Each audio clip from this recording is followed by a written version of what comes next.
Sometimes I hear the question from people, or our elders will encounter in our church.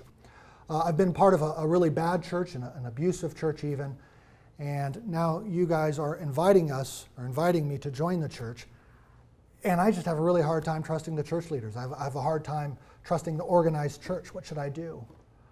Well, the first thing that I think to myself is, oh goodness, I'm so sorry. Imagine talking to, say, a woman coming out of an abusive marriage.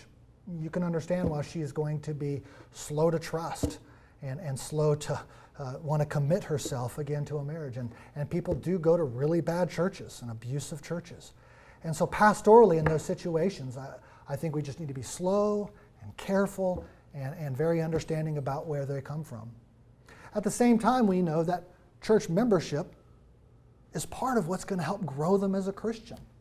It's part of what's going to help them heal. And so little by little, we want to teach and encourage with all patience, inviting them into the brace of the church. Eventually, you have to help people understand that just because there are some bad marriages out there doesn't mean all marriage is bad.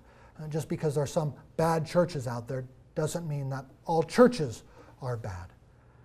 And so over time, through hospitality and love and prayer and instruction, we invite people into our church. And by God's grace, we've in our own congregation have seen people who have been in those situations come in and find a whole new life and healing through healthy membership in our church. Praise God.